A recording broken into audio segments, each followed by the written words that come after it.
여러분, 안녕하세요. 오늘은 조금 특별한 이야기를 해보려고 합니다. 아마 우리 모두가 한 번쯤은 해봤을 질문이에요. 나는 왜 살고 있는 걸까? 이 삶에 과연 의미라는 게 존재하는 걸까? 매일 아침 일어나서 출근하고 돈을 벌고 사람들을 만나고 목표를 이루고 그러다 지치고 다시 하루를 버텨내고 이런 반복 속에서 어느 순간 문득 멈춰서서 생각하게 됩니다. 이 모든 게 도대체 무슨 의미가 있는 걸까? 혹시 이런 질문을 해본 적 있으신가요? 많은 분들이 이런 생각을 하면서 불안해 하시더라고요. 나만 이런 생각을 하는 건 아닐까? 이건 부정적인 생각 아닐까? 아닙니다. 이 질문은 약함의 증거가 아니에요. 오히려 인간이 사고하는 존재라는 가장 분명한 증거입니다. 생각해 보세요. 동물은 살아가지만 삶의 이유를 묻지 않죠. 인간만이 살아가면서 동시에 삶을 의심합니다. 바로 이 능력이 우리를 인간이게 만드는 거예요. 철학은 바로 이 질문에서 시작되었습니다. 그리고 2000년이 넘는 시간 동안 수많은 철학자들이 삶의 의미에 대해 서로 완전히 다른 대답을 내놓았어요. 오늘 영상에서는 그 답들을 하나씩 살펴보면서 우리 스스로에게 이렇게 물어보려고 합니다. 삶의 의미는 주어지는 것일까? 아니면 만들어지는 것일까? 자, 그럼 함께 여행을 떠나볼까요? 일부 고대 그리스 철학자들. 소크라테스 성찰하는 삶. 먼저 고대 그리스로 가보겠습니다. 기원전 5세기 아테네. 소크라테스는 이렇게 말했습니다. 성찰하지 않는 삶은 살 가치가 없다. 강력한 문장이죠. 소크라테스에게 삶의 의미는 쾌락도 성공도 명예도 아니었어요. 그에게 가장 중요한 것은 단 하나였습니다. 나는 어떤 인간으로 살고 있는가를 끊임없이 묻는 일. 그는 시장에서, 거리에서 사람들을 붙잡고 질문을 던졌어요. 당신이 말하는 선이란 무엇입니까? 정의란 무엇입니까? 정말로 알고 있다고 말할 수 있습니까? 상상이 가시나요? 얼마나 귀찮았을까요? 당연히 사람들은 그를 좋아하지 않았어요. 결국 그는 사형 선고를 받습니다. 젊은이들을 타락시키고 신을 모독했다는 죄목으로요. 소크라테스의 삶은 겉으로 보면 정말 초라했어요. 재산도 없었고 지위도 없었고 결국 독배를 마시고 죽었습니다.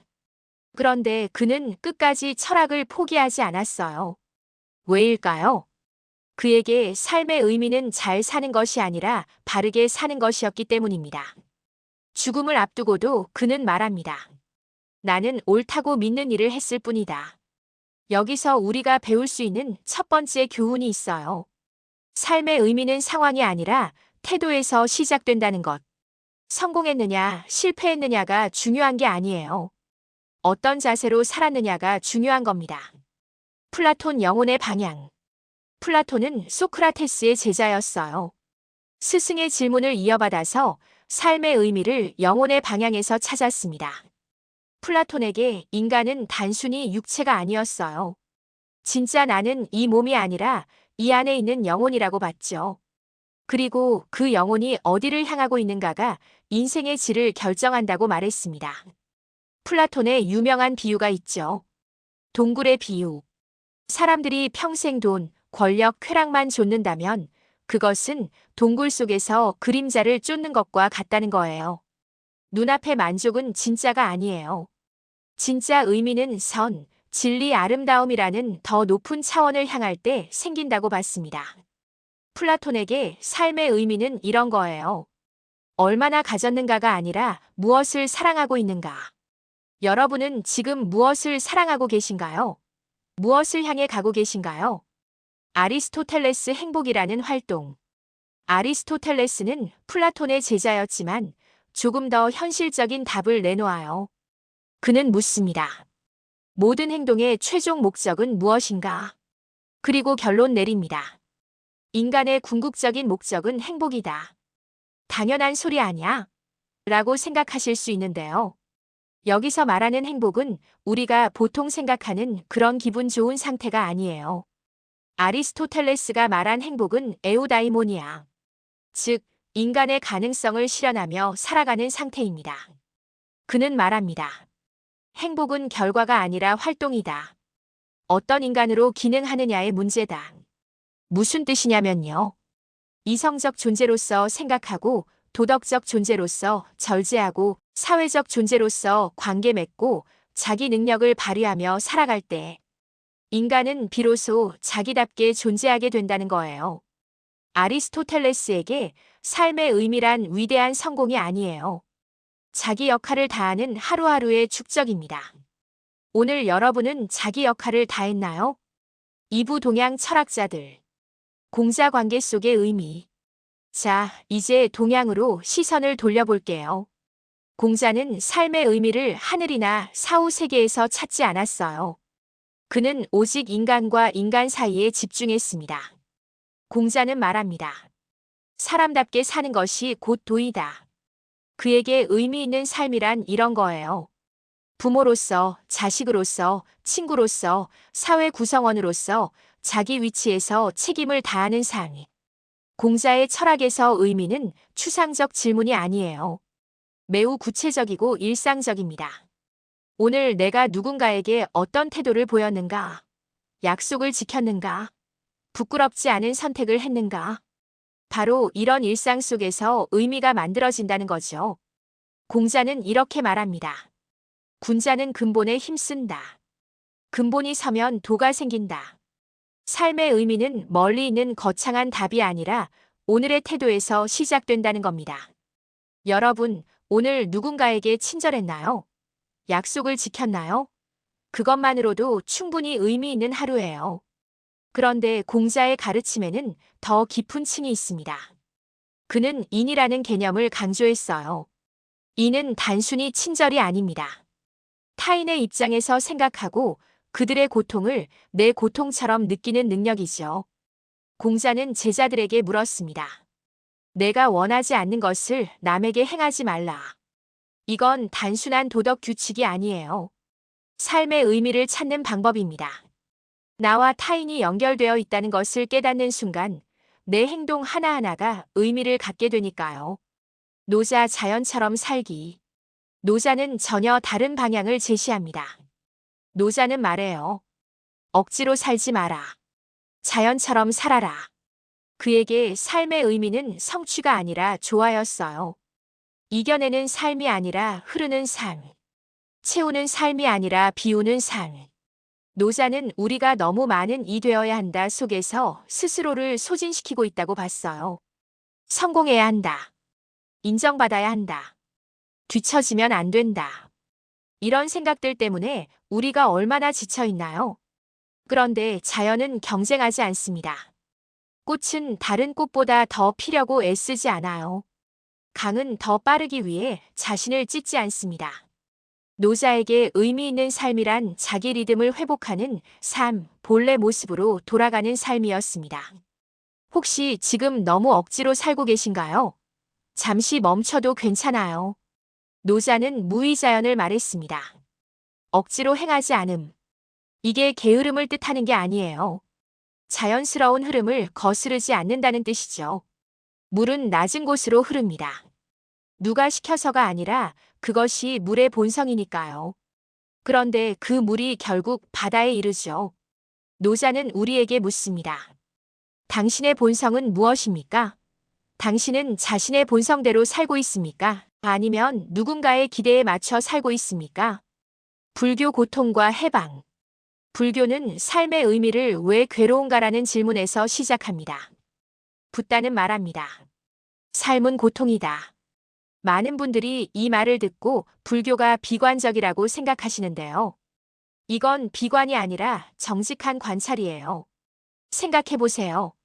원하는 것은 얻기 힘들고 가진 것은 잃게 되고 관계는 변하고 몸은 늙고 병들고 결국 사라집니다. 이게 현실이잖아요. 불교는 말합니다. 괴로움의 원인은 욕망이다. 붙잡고 싶어하는 마음, 영원히 유지되길 바라는 집착. 붓다가 제시한 삶의 의미는 이 괴로움을 없애는 데 있어요. 그리고 그 방법은 더 많이 갖는 것이 아니라 덜 집착하는 것이었습니다. 불교에서 의미 있는 삶이란 문제가 없는 삶이 아니에요. 고통에 끌려다니지 않는 삶입니다. 여러분, 지금 무엇에 집착하고 계신가요? 그걸 조금 내려놓으면 어떨까요? 붓다는 사성제를 가르쳤습니다.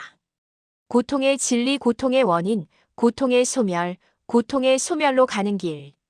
이건 단순한 이론이 아니에요. 실천 가능한 지도입니다. 붓다는 우리에게 말합니다. 고통을 부정하지 말고 그 원인을 직시하고 그것을 넘어설 수 있다는 걸 믿으라고요. 팔정도라는 8가지 올바른 길을 제시했어요. 올바른 견해, 올바른 생각, 올바른 말, 올바른 행동, 올바른 생활, 올바른 노력, 올바른 마음 챙김, 올바른 집중. 이 모든 것은 결국 하나를 가리킵니다. 지금 이 순간을 온전히 깨어서 살아가는 것. 삼부 근현대 철학자들. 니체 의미의 창조. 자, 이제 근대로 넘어가 보겠습니다. 19세기 유럽. 니체는 기존의 모든 의미 체계를 의심합니다. 신이 준 의미, 사회가 정한 가치, 도덕이 강요한 목적. 니체는 이 모든 것을 거부해요. 그리고 말합니다. 신은 죽었다. 이 말은 단순한 종교 비판이 아니에요. 이건 선언입니다. 더 이상 우리 삶에 자동으로 주어진 의미는 없다는 선언. 니체는 봅니다. 우리는 의미가 없는 세계에 던져진 존재라고. 그럼 절망해야 할까요? 아니요. 니체는 오히려 이렇게 묻습니다. 그렇다면 너는 어떤 의미를 창조할 것인가? 니체에게 삶의 의미는 발견하는 것이 아니라 창조하는 것이었어요. 고통이 있어도, 불안이 있어도, 확실한 답이 없어도 그 모든 조건 속에서 그래도 나는 이렇게 살겠다고 말할 수 있는 힘. 그는 이것을 위버맨쉬, 즉 자기 삶의 작가가 된 인간이라 불렀습니다. 여러분은 여러분 삶의 작가인가요? 아니면 누군가가 써준 대본을 읽고 있나요? 니체는 영원회귀라는 개념도 제시했어요. 만약 당신의 인생이 똑같이 무한히 반복된다면, 그래도 당신은 지금의 삶을 선택하겠습니까? 이 질문은 잔인하게 정직합니다. 우리가 정말로 원하는 삶을 살고 있는지 아니면 그저 관성에 따라 살고 있는지를 묻는 거니까요. 니체는 말합니다. 자신의 운명을 사랑하라. 아모르 파티. 피할 수 없다면 사랑하라는 게 아니에요. 주체적으로 선택하고 그 선택을 긍정하라는 겁니다. 사르트르 자유라는 형벌. 사르트르는 니체의 질문을 더 급진적으로 밀어붙입니다. 사르트르는 말합니다. 존재가 본질에 앞선다. 어려운 말 같지만 간단해요. 칼은 자르기 위해 만들어지죠. 그래서 칼의 본질이 먼저예요. 목적이 있어서 만들어진 거니까. 그런데 인간은 달라요. 우리는 어떤 목적을 위해 만들어진 존재가 아니에요. 우리는 먼저 던져지고 그 다음에 스스로를 규정하는 존재입니다. 사르트르는 말합니다. 삶의 의미는 어디에도 적혀 있지 않다. 오직 당신의 선택만이 그것을 만든다. 그래서 그는 인간을 자유라는 형벌을 받은 존재라고 불렀어요. 무슨 뜻이냐면요. 우리는 피할 수 없이 선택해야 하고 그 선택에 대한 책임을 져야 하며 그 누구도 대신 살아주지 않는다는 거예요. 이거 생각하면 좀 무섭죠? 부담스럽기도 하고. 하지만 동시에 해방적이기도 해요. 왜냐하면 내가 어떤 사람인지는 내가 결정할 수 있다는 뜻이니까요. 사르트르에게 의미 있는 삶이란 불안을 없앤 삶이 아니에요. 불안을 안고 선택하는 삶입니다. 사르트르는 앙가주망, 참여를 강조했어요. 세상에 던져진 존재로서 우리는 중립적일 수 없다는 겁니다. 선택하지 않는 것도 하나의 선택이에요. 그는 이렇게 말했죠. 나는 선택하지 않을 수 없고 선택함으로써 나는 모든 인간을 위해 선택한다. 왜냐하면 내 선택은 이것이 올바른 삶이다라는 메시지를 던지기 때문입니다. 카미 부조리와 저항. 마지막으로 카미를 봐야죠. 카미는 이 질문을 부조리라는 개념으로 설명해요. 카미는 말합니다. 인간은 의미를 원하지만 세계는 침묵한다. 우리는 이유를 찾지만 세상은 이유를 주지 않아요. 왜 이런 일이 생겼을까? 세상은 대답하지 않습니다. 무엇을 위해 사는 걸까? 우주는 침묵합니다. 이 충돌 상태를 그는 부조리라고 불렀어요. 그럼 우리는 어떻게 살아야 할까요? 카미의 대답은 의외로 단순합니다. 그럼에도 불구하고 살아라. 희망에 속지 말고 거짓 위안에 도망가지 말고 이 부조리를 똑바로 바라보면서도 그 안에서 오늘을 살아내라는 거예요. 카미는 시지프 신화를 예로 들어요. 들어보셨죠? 시지프는 끝없이 바위를 밀어 올려야 하는 존재예요. 정상에 도달하면 다시 굴러떨어지는 바위. 영원히 반복되는 무의미한 노동. 우리 삶 같지 않나요? 매일 아침 알람이 울리고 출근하고 일하고 퇴근하고 자고 다시 알람이 울리죠. 끝없는 반복.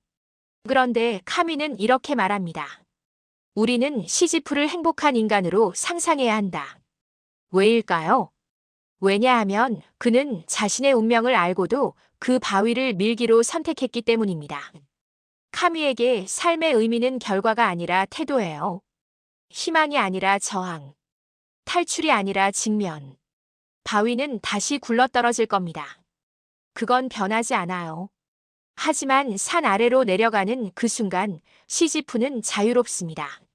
왜냐하면 그는 이 모든 것을 알고 있고 그럼에도 불구하고 선택하기 때문입니다. 카미는 말합니다. 반항하는 것, 그것이 인간의 존엄이다. 여러분의 바위는 무엇인가요? 그리고 오늘도 그걸 밀고 계신가요? 사부 통합과 성찰, 공통점 찾기. 자, 여기까지 정말 많은 철학자들의 이야기를 들어봤어요. 소크라테스부터 카미까지, 동양에서 서양까지, 고대에서 현대까지. 어떤 이는 덕에서 의미를 찾고, 어떤 이는 관계에서, 어떤 이는 조화에서, 어떤 이는 창조에서, 어떤 이는 저항에서 의미를 찾았죠. 답이 제각각이에요. 그런데 말이죠. 이 모든 철학을 관통하는 공통점이 하나 있어요. 삶의 의미는 어딘가에 이미 있는 답이 아니라 살아가는 방식 속에서 드러난다는 점입니다. 철학자들은 의미를 설명해 주지 않아요. 대신 질문하는 법을 가르쳐 줍니다. 나는 무엇에 끌려 살고 있는가? 나는 두려움 때문에 선택하는가? 가치 때문에 선택하는가? 나는 나의 하루를 존중하고 있는가? 나는 이 삶을 내 것이라고 말할 수 있는가? 이런 질문들이 불편하게 느껴질 수 있어요. 당연해요. 왜냐하면 이 질문들은 우리에게 정직을 요구하니까요. 소크라테스가 그랬던 것처럼 철학은 우리를 편안하게 해주지 않아요. 대신 깨어있게 만들어줍니다. 일상 속의 의미. 의미는 특별한 사건에서 생기지 않아요. 대부분 아주 사소한 순간들에서 만들어집니다. 아침에 일어나기 싫은 몸을 일으켰을 때, 누군가에게 조금 더 친절했을 때, 해야 할 일을 미루지 않았을 때, 나 자신에게 부끄럽지 않은 선택을 했을 때, 이런 순간들이 쌓여서 삶이 되는 거예요. 생각해 보세요. 우리는 보통 의미를 거창한 곳에서 찾으려고 하죠. 대단한 성공, 큰 깨달음, 극적인 변화. 하지만 철학자들이 말하는 의미는 그런 게 아니에요. 공자가 말한 것처럼 오늘 누군가와 나눈 대화 속에서, 노자가 말한 것처럼 자신의 리듬을 따라 살아간 하루 속에서, 아리스토텔레스가 말한 것처럼 자기 역할을 다한 오늘 속에서 의미는 이미 거기 있어요. 우리가 알아차리지 못할 뿐이죠. 질문을 안고 살기. 삶의 의미는 질문의 결과가 아니라 질문을 안고 살아가는 자세에 가까워요. 완벽한 답을 찾았다고 해서 의미가 생기는 게 아니에요. 오히려 질문을 포기하지 않는 것, 그 자체가 의미를 만들어냅니다. 카미가 말했던 것처럼 우리는 부조리한 세계에 살고 있어요. 확실한 답은 없습니다. 우주는 침묵하죠.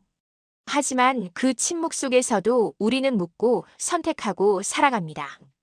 사르트르가 말한 것처럼 우리는 자유라는 짐을 짊어진 존재예요. 무겁죠. 때로는 무서워요. 하지만 동시에 이건 엄청난 특권이기도 해요. 우리는 스스로를 만들어갈 수 있는 존재니까요. 니체가 말한 것처럼 우리는 의미의 창조자가 될 수 있어요. 주어진 대본을 읽는 배우가 아니라 스스로 이야기를 쓰는 작가가 될 수 있습니다. 정직한 질문들. 철학은 우리에게 위로를 주기보다 정직을 요구합니다.